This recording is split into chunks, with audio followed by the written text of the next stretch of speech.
Good morning to all. This is Pratima Singh और एक बार फिर आप सभी का हमारे चैनल पोल पाथ पे स्वागत है।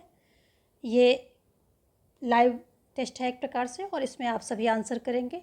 आप चाहे लाइव क्लास ज्वाइन करें या फिर उसके बाद में ज्वाइन करें, आंसर करना जो है एक इम्पॉर्टेंट प्रोसेस है लर्निंग का, तो आप करते रहिए आंसर, वो बहुत ज़रूरी है, उससे फिक्सेशन होता है। और आप हमें टेलीग्राम पे फॉलो कर सकते हैं, पोल पाथ के नाम से बना हुआ है और डिस्क्रिप्शन में इसका लिंक भी दिया गया है, तो उससे भी आप हमें फॉलो कर सकते हैं। प्लस सारी प्लेलिस्ट जो है डिस्क्रिप्शन में लगी हुई हैं, बहुत ही बेनिफिशियल हैं, तो आप उन प्लेलिस्ट को अवेल कर सकते हैं, वहाँ से अपनी प्रिपरेशन को मजबूत कर सकते हैं। और आपको बता दें कि यहाँ पर पॉलिटिकल साइंस का फुल कोर्स दिया जाता है, तो आप यदि पॉलिटिकल साइंस की प्रिपरेशन कर रहे हैं किसी भी टीचिंग एग्ज़ाम की, तो आप हमें ज्वाइन कर सकते हैं। आज का पहला क्वेश्चन है the new democracy and the new despotism नामक पुस्तक के लेखक कौन हैं? तो मैक्स लर्नर है या H.J. लास्की हैं या A.D. लिंडसे हैं या C.E. मेरियम है, कौन से हैं? तो ये जो है ऑप्शन ए यहाँ पर सही होगा। सभी ऑप्शन करेंगे और फटाफट करेंगे, जितनी तेज़ी में आप आंसर करेंगे उतना आपका टाइम मैनेजमेंट एग्ज़ाम में होने वाला है। तो new democracy and the new despotism के जो लेखक हैं ये मैक्स लर्नर हैं। H.J. लास्की की बात करें तो इनकी पुस्तक ए ग्रामर ऑफ पॉलिटिक्स इनकी पुस्तक है। इनकी लिंडसे की बात करें तो ये बहुलवादी हैं। ये क्या है? बहुलवादी हैं, ठीक है, बहुलवादी विचारक हैं। C.E. मेरियम की हम बात करें तो ये क्या हैं? ये आधुनिक राजनीतिक विज्ञान के बौद्धिक जनक बोले जाते हैं। आधुनिक राजनीतिक विज्ञान के कौन से जनक हैं? ये बौद्धिक जनक हैं। क्यों बोले जाते हैं? इनका बहुत बड़ा योगदान है आधुनिक राजनीति विज्ञान को लाने में, तो बौद्धिक जनक बोले जाते हैं। जो शिकागो में ये सम्मेलन होता है, शिकागो विश्वविद्यालय की जो अध्यक्षता इन्होंने ही की थी, जब जो परंपरागत राजनीतिक सिद्धांत के आधार पर आधुनिक राजनीतिक सिद्धांत जब लाया गया, तो उसकी अध्यक्षता इन्होंने ही की। शिकागो विद्यालय में हुई थी ये सारी चीज़ें और उसकी अध्यक्षता इन्होंने यानी कि C.E. मेरियम महोदय ने की थी और इनका बहुत बड़ा रोल है, इसलिए इनको जो है आधुनिक राजनीति विज्ञान का बौद्धिक जनक बोला जाता है। यहाँ पर ऑप्शन आपका जो है ए सही होगा। देखेंगे हम नेक्स्ट क्वेश्चन क्या कह रहा है कि श्रीमती एवं श्रीयुत ने कौन सी 2 संसद की योजना सुझाई थी? कौन सी थी? राजनीतिक संसद, आर्थिक संसद, सामाजिक संसद, श्रमिक संसद। कौन सी 2 संसद की योजना सुझाई थी, यानी कि सिफारिश की थी या फिर रिकमेंड किया था? तो ऑप्शन आपके सामने कूट से निकालना है, पहला दूसरा, पहला चौथा, दूसरा तीसरा या फिर पहला और तीसरा। सभी आंसर करेंगे, आपके आंसर तेज़ी में आने चाहिए। तो यहाँ पर ऑप्शन जो है ये फर्स्ट सही हो जाएगा, पहला और दूसरा, यानी कि राजनीतिक संसद और आर्थिक संसद की इन्होंने बात की थी, श्रीमती एवं श्रीयुत ने। ऑप्शन यहाँ पहला सही हो रहा है। देखेंगे हम नेक्स्ट क्वेश्चन। अगला क्वेश्चन कह रहा है मैक्स वेबर के मत में किसने नौकरशाहीकरण के विकास को आगे गति प्रदान की? तो किसने की है? लोकतंत्रीकरण का दबाव या फिर समाजवाद का प्रभाव या फिर लोक कल्याणकारी राज्य की उत्पत्ति ने या फिर प्राधिकारवाद का उदय। तो मैक्स वेबर के मत में आपको बताना है कि नौकरशाहीकरण के विकास को आगे गति किसने प्रदान की है? तो ये है जो लोक कल्याणकारी राज्य की उत्पत्ति है, इसी ने की है, क्योंकि इसमें लोक कल्याणकारी राज्य में राज्य का कार्य बहुत ज़्यादा बढ़ जाता है और इसमें जो है नौकरशाही के द्वारा ही सारे कार्य संपन्न होने लगते हैं। तो इसमें जो है नौकरशाहीकरण के विकास को आगे गति प्रदान की है किसने? लोक कल्याणकारी राज्य की उत्पत्ति ने, ठीक है। और अगर हम बात करें कि लाल फीताशाही का प्रयोग किसने किया, जो लाल फीताशाही शब्द का प्रयोग किसने किया है, ये कई बार बताया है। अब आप मुझे कमेंट सेक्शन में बताएंगे कि लाल फीताशाही शब्द का प्रयोग किसने किया है। देखेंगे नेक्स्ट क्वेश्चन। यहाँ पर ऑप्शन जो है सी आपका सही हो जाए, थर्ड ऑप्शन जो है ये सही हो रहा है। नेक्स्ट क्वेश्चन है निम्न में से कौन सी पुस्तकें महात्मा गांधी द्वारा लिखी गई हैं? तो यहाँ जो उनके द्वारा लिखी गई हैं उनकी बात हो रही है। Sarvodaya, the story of life या माई एक्सपेरिमेंट विद ट्रुथ या सत्याग्रह एंड नॉन वायलेंस। तो कौन सी लिखी गई हैं आपको बताना है। तो यहाँ पर आपके सामने कोड दिए गए हैं, कौन सा है? पहला है 1 2 3, दूसरा है ऑप्शन ए में क्या है 1 2 3, ऑप्शन बी में क्या दिया गया है 2 3 4, और सी है 1 2 एंड डी है 2 4 यहाँ पर।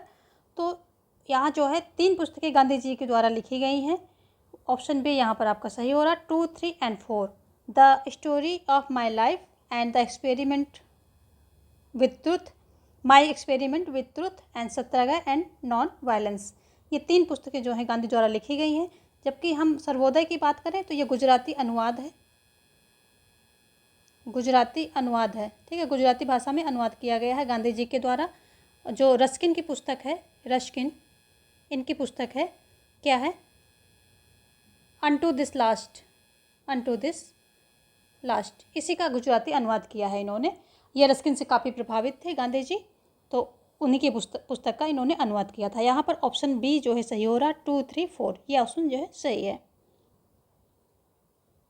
देखेंगे नेक्स्ट क्वेश्चन क्या कह रहा है कि विकास का चरण उपागम में निम्नलिखित में से किसने वन्य एवं पशुचारण के चरण प्रस्तुत किए हैं? किसने किए हैं? कार्ल मार्क्स ने किए हैं, फ्रीडरिच लिस्ट ने किए हैं, ब्रूनो हिल्डरब्रांड ने किए हैं, या डब्ल्यू रोस्टोव ने किए हैं? ये क्वेश्चन मैंने आपको कई बार करा रखा है, तो आपका आंसर जो है हमसे पहले आ जाना चाहिए। डब्ल्यू रोस्टोव ने जो है ये चरण प्रस्तुत किए हैं, ठीक है। और इन्होंने बोला है कि आर्थिक संबंध की अवधारणाएँ दी हैं, और इसके कौन कौन सी अवधारणाएँ दी थी वो आप बताएंगे, ठीक है। और इन्होंने क्या कब दिया था? 1960 में दिया था। मैं आर्थिक समृद्धि की अवधारणाएँ, ठीक है, कब दिया है? ये दिया है 1960 में दिया है। 5 प्रकार के इन्होंने जो है बताया है चरण, 5 प्रकार के चरण की बात की है, और आप मुझे बताएंगे कि कौन कौन से हैं वो।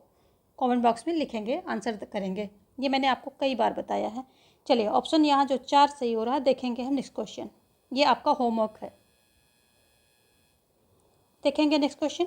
अगला क्वेश्चन कह रहा है कि निम्न में से कौन सा अनुच्छेद अंतर्राष्ट्रीय शांति एवं सुरक्षा से संबंधित है? तो कौन सा है?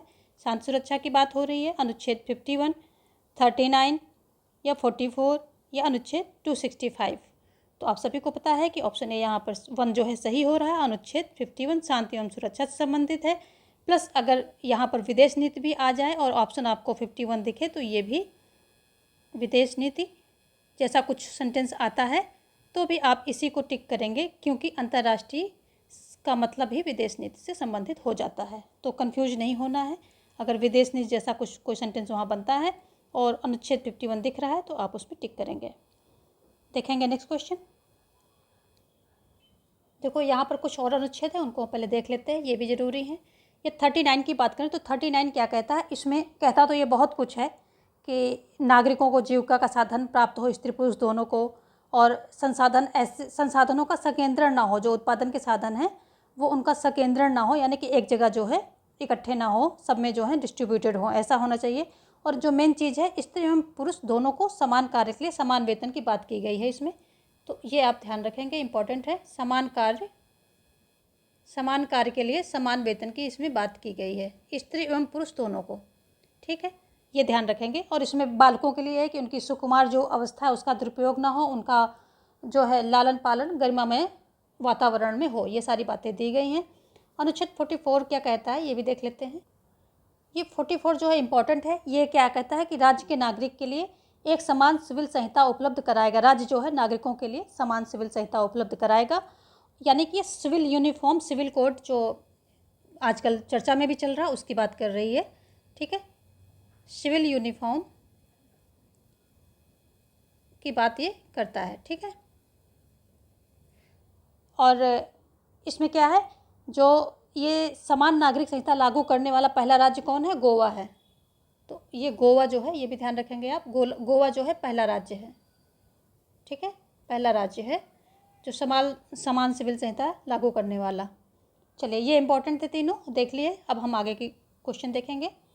क्या कह रहा है कि निम्न में से किस अनुच्छेद के अंतर्गत राज्य को पर्यावरण, वन तथा वन्य जीवों के संरक्षण का अधिकार मिला?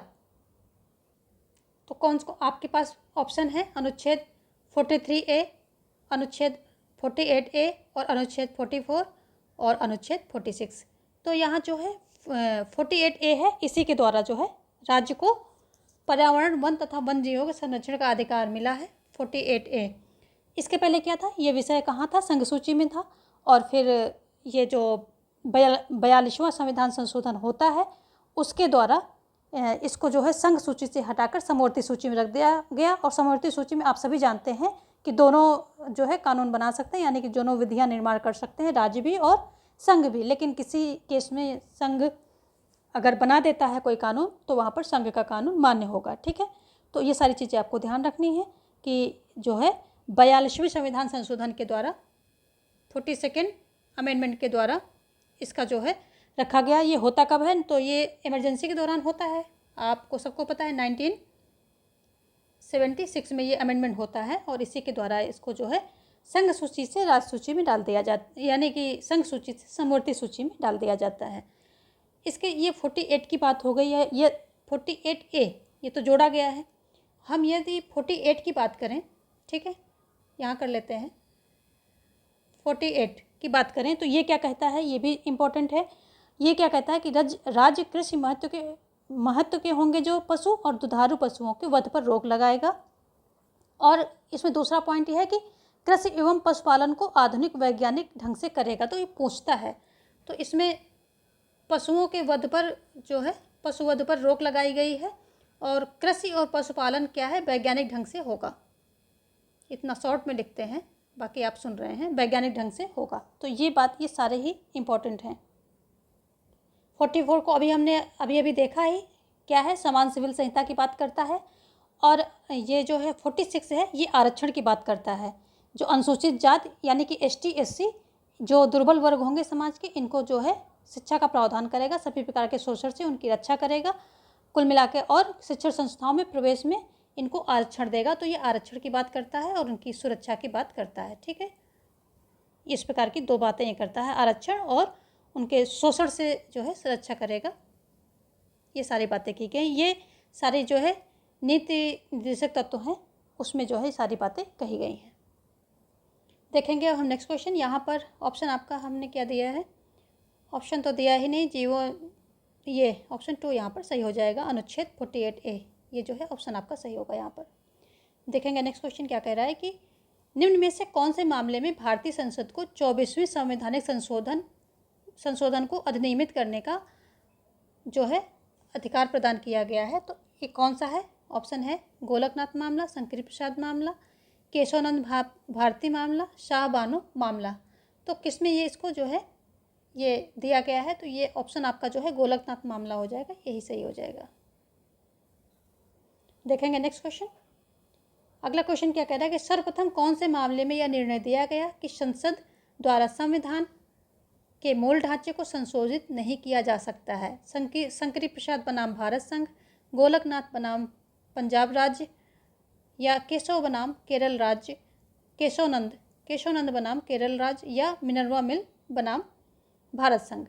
तो कौन से जो केस था, कौन सा वाद था जिसमें कि ऐसा जो है कहा गया कि मूल ढांचे को संशोधित नहीं किया जाएगा, बाकी आप पूरा संविधान जो है संशोधित कर सकते हैं, संसद को ये हिदायत दी गई।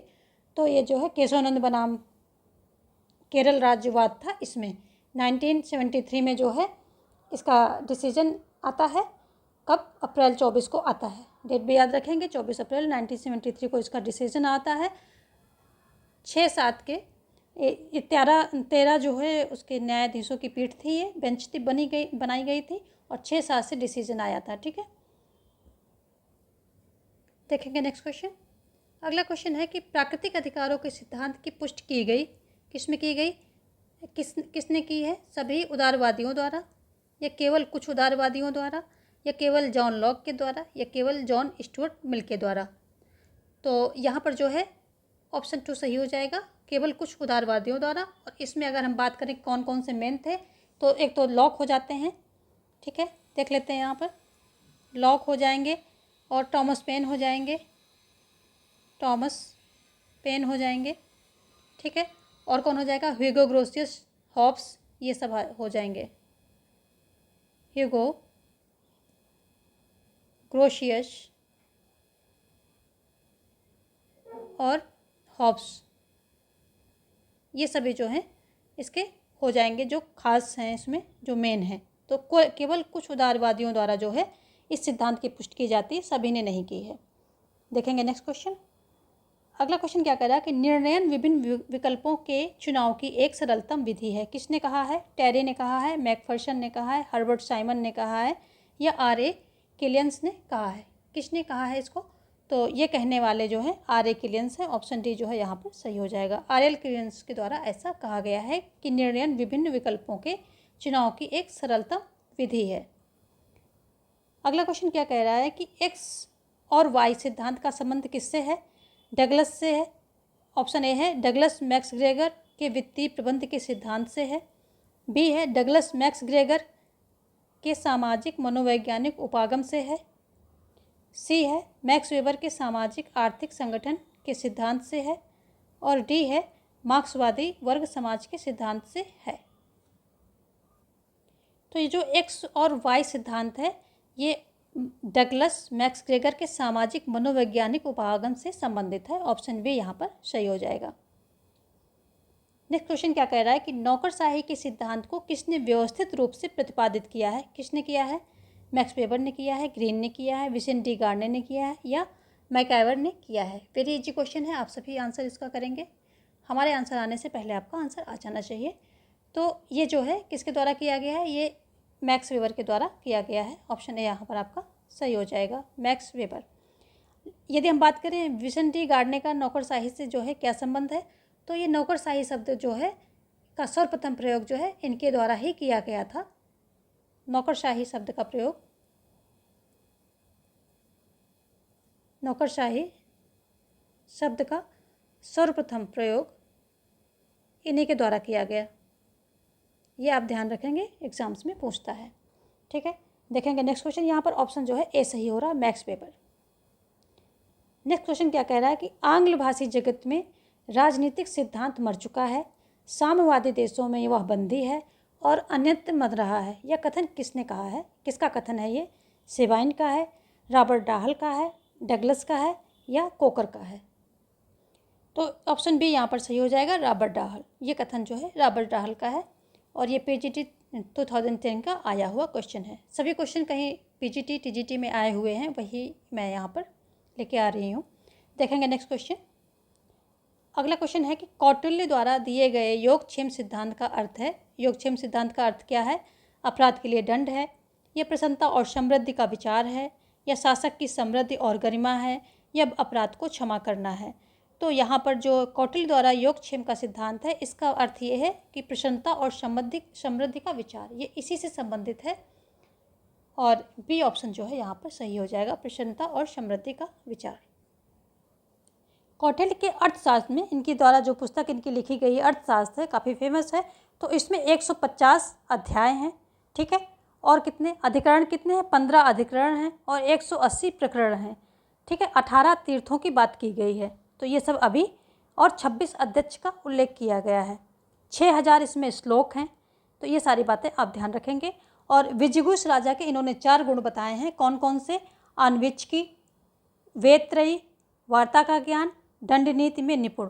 ठीक है, तो ये विजिगुष राजा के 4 गुण कौन हैं? 4 गुण की बात करें तो ये कौन कौन से हैं? एक तो ये आन्विच्की हो जाएगा, आन्विच्की, और वेदत्रयी का ज्ञान, वेदत्रयी का ज्ञान, वार्ता का ज्ञान, वार्ता का ज्ञान, और क्या हो जाएगा? दंड नीति में निपुण, दंड नीति में निपुण। ये सारी चीज़ें इन्होंने 4 गुण बताए हैं किसके? विजिगुष राजा। और विजिगुष राजा का मतलब क्या होता है? विजय की इच्छा रखने वाला। आन्विच्की का मतलब है दर्शन के ज्ञान से, इसका मतलब है। वेदत्रयी का वेदों से मतलब वेदों ज्ञान से है। वार्ता का कृषि और वाणिज्य से संबंधित है। दंड नीति का मतलब अर्थ है, यानी कि ये ज्ञान इसके अंतर्गत वो शासन कला का ज्ञान होना चाहिए। ये सारी बातें इन्होंने बोली हैं और इन्होंने सप्तांक सिद्धांत, राज्य का सप्तांक सिद्धांत भी दिया है। देखेंगे नेक्स्ट क्वेश्चन। यहाँ पर अगला क्वेश्चन क्या कह रहा है कि एक व्यवस्थापिका जो मंत्रिपरिषद के समक्ष निर्बल तथा एक मंत्रिपरिषद जो राष्ट्रपति के समक्ष निर्बल है किस देश की शासन व्यवस्था दर्शाती है? तो जो मंत्रिपरिषद है वो किसके समक्ष निर्बल है? एक व्यवस्थापिका जो मंत्रिपरिषद के समक्ष निर्बल है और एक मंत्रिपरिषद जो राष्ट्रपति के समक्ष निर्बल है। ये किस देश की व्यवस्था है? तो फ्रांस की, जर्मनी, भारत या अमेरिका, किसकी है? ये ऑप्शन ए यहाँ पर फ्रांस की सही हो जाएगी, क्योंकि यहाँ अर्ध संसदात्मक यानी जो प्रणाली है, शासन व्यवस्था है, उसको अपनाया गया है। यानी कि यहाँ पर अर्ध संस्थात्मक के लिए अर्ध अध्यक्षात्मक, यानी यहाँ पर राष्ट्रपति भी होता है और प्रधानमंत्री दोनों होते हैं, और इसीलिए इन दोनों के संबंध जो है काफ़ी खिंचातानी वाले होते हैं, क्योंकि वहाँ राष्ट्रपति को वो पावर नहीं होती है जो कि यहाँ संसदात्मक शासन व्यवस्था में होती है। राष्ट्रपति सर्वे सर्वा होता है, प्रधानमंत्री सर्वे सर्वा होता है, रियल पावर प्रधानमंत्री के पास होती है, तो ये वहाँ पर नहीं होती है। तो ये फ्रांस की व्यवस्था की विशेषता है, यहाँ पर हो जाएगा ऑप्शन ए जो है आपका सही हो जाएगा। जबकि अमेरिका में बात करें तो अध्यक्षात्मक शासन प्रणाली जहाँ राष्ट्रपति सर्वे सर्वा होता है। भारत में देखेंगे तो संस्थात्मक शासन प्रणाली जहाँ का प्रधानमंत्री जो है सर्वे सर्वा होता है, यानी कि रियल पावर की बात हो रही है। सर्वे सर्वा का मतलब है रियल पावर की बात हो रही है। चलिए देखेंगे नेक्स्ट क्वेश्चन। अगला क्वेश्चन कह रहा है कि भारतीय संघवाद तथा अमेरिकी संघवाद में एक महत्वपूर्ण अंतर बताइए। एक महत्वपूर्ण अंतर आपको बताना है। राज्यों तथा केंद्र में शक्ति का विभाजन, स्वतंत्र न्यायपालिका, दोहरी नागरिकता, संविधान की सर्वोच्चता। तो जो एक महत्वपूर्ण अंतर की यदि हम बात करें तो दोहरी नागरिकता एक महत्वपूर्ण अंतर है। अमेरिका में दोहरी नागरिकता है जबकि भारत में नहीं है। तो ये एक जो है मेन अंतर है। ऑप्शन सी यहाँ पर सही हो जाएगा। देखेंगे नेक्स्ट क्वेश्चन। अगला क्वेश्चन क्या कह रहा है कि यह किसका कथन है कि ब्रिटिश संविधान का अस्तित्व नहीं है? डी टॉकविले, लास्की, ग्रीन, ब्रोगन, किसका है? तो ये कथन जो है डी टॉकविले का है। ऑप्शन ए आपका यहाँ पर सही हो जाएगा। लास्की लोक कल्याणकारी राज्य के प्रवर्तक माने जाते हैं। ए ग्रामर ऑफ पॉलिटिक्स इनकी पुस्तक है। ग्रीन की बात करें तो इन्होंने जो है ब्रिटिश ये आदर्शवाद की इन्होंने क्या किया है, प्रतिपादन किया है। किससे? जर्मन के जो आदर्शवाद था हेगल का, उससे बचाने के लिए, इंग्लैंड को उसके प्रभाव से बचाने के लिए इन्होंने ऐसा किया था। ठीक है। सकारात्मक उदारवाद के जनक जो है ग्रीन माने जाते हैं। सकारात्मक उदारवाद के जनक हैं ये। चलिए देखेंगे यहाँ पर जो है ऑप्शन ए आपका सही होगा। देखेंगे नेक्स्ट क्वेश्चन। अगला क्वेश्चन क्या कह रहा है कि संघात्मक शासन अपनाने वाला पहला देश कौन सा है? भारत है, अमेरिका है, इंग्लैंड है या फ्रांस है? तो यदि हम संघात्मक शासन की बात करें तो अमेरिका ने जो है सबसे पहले संघात्मक शासन अपनाया था। कब अपनाया था? 1787 को इसने अपनाया था, संघात्मक शासन को अपना लिया था। तो ऑप्शन यहाँ पर जो है बी सही हो जाएगा। ठीक है, 1787 में अपनाया था। ठीक है, ये जो डेट है इसी में अपनाया था। ऑप्शन बी सही होगा। देखेंगे हम नेक्स्ट क्वेश्चन। अगला क्वेश्चन क्या कह रहा है कि सरकारों का प्रथम व्यवस्थित वर्गीकरण किसने दिया है? सुकरात ने दिया है, प्लेटो ने दिया है, अरस्तु ने दिया या हॉब्स ने दिया है? किसने दिया है? तो ये जो है अरस्तु के द्वारा दिया गया है। 158 संविधानों का इन्होंने जो है तुलनात्मक अध्ययन किया है और फिर जो है एक व्यवस्थित वर्गीकरण दिया था। और इन्होंने सरकारों को जो है चक्राकार का नियम दिया है। इन्होंने चक्राकार का नियम दिया है। राजतंत्र,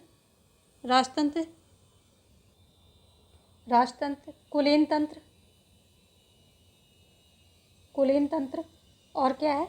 लोकतंत्र। कहते हैं कि ये सब जो है चक्राकार का नियम चलता रहता है, यानी पहले राजतंत्र आएगा, कुलीन तंत्र आएगा, फिर लोकतंत्र आएगा, फिर से राजतंत्र आएगा, फिर कुलीन तंत्र, फिर लोकतंत्र, यानी कि ये चक्र चलता रहता है, ऐसा इनका मानना है। और इन्होंने सरकार को जो है गुणों और किसके आधार पर? संस्था के आधार पर दो भागों में मतलब दो तरह से इन्होंने डिवाइड किया है। संस्था के आधार में एक व्यक्ति का शासन राजतंत्र कहलाएगा, कुछ व्यक्ति का शासन कुलीन तंत्र, बहुत सारे व्यक्तियों का शासन लोकतंत्र। ठीक है। और गुणों के आधार पर उत्कृष्ट एवं निकृष्ट शासन इन्होंने बताया है।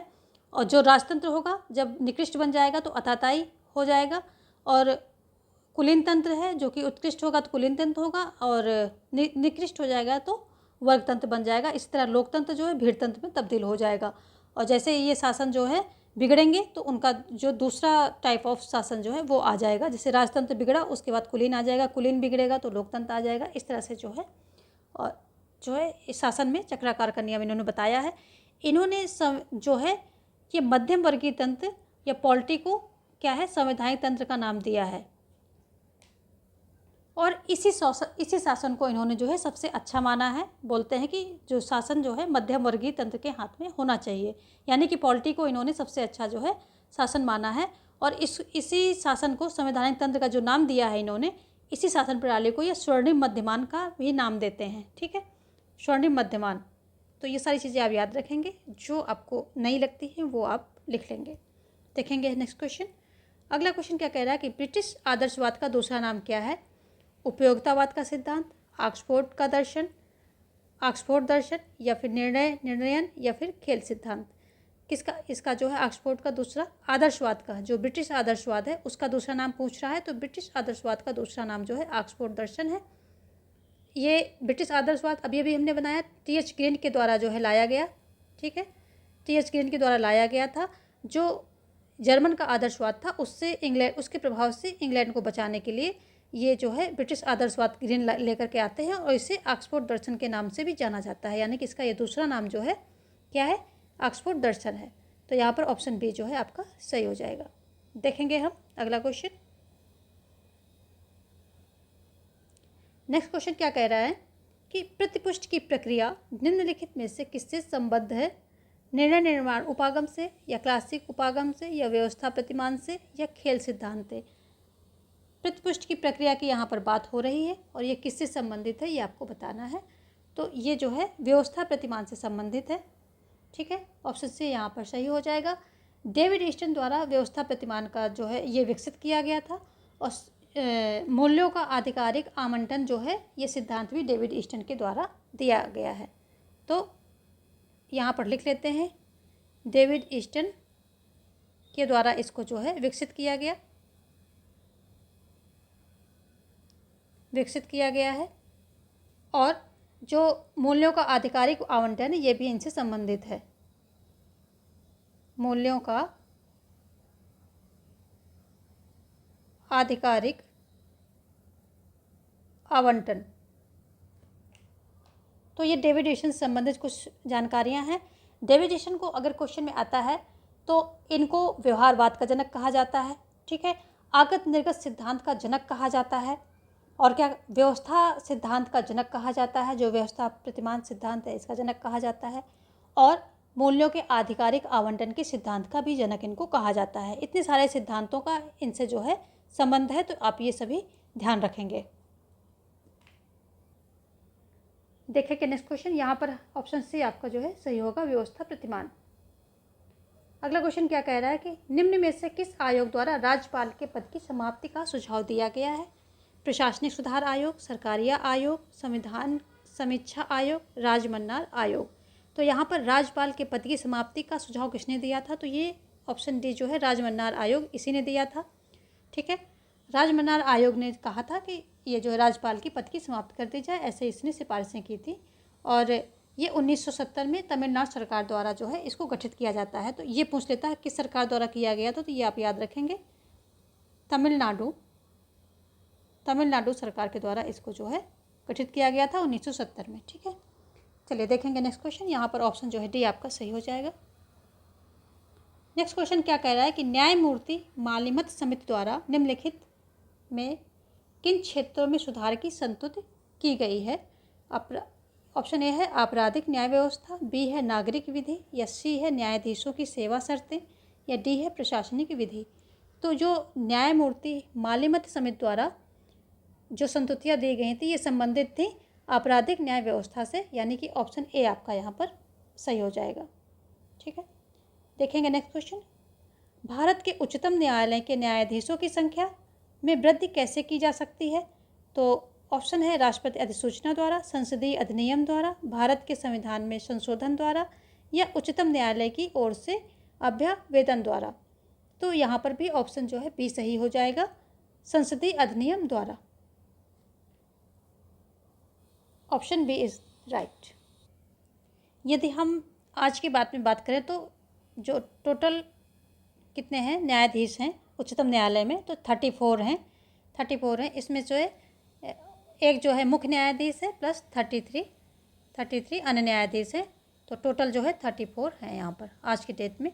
पहले इनकी संख्या काफ़ी कम थी स्टार्टिंग में, और फिर संसदीय अधिनियम द्वारा ही इनकी संख्या में बढ़ोतरी होती रहती है। आज का सेशन हम यहीं पे स्टॉप करेंगे।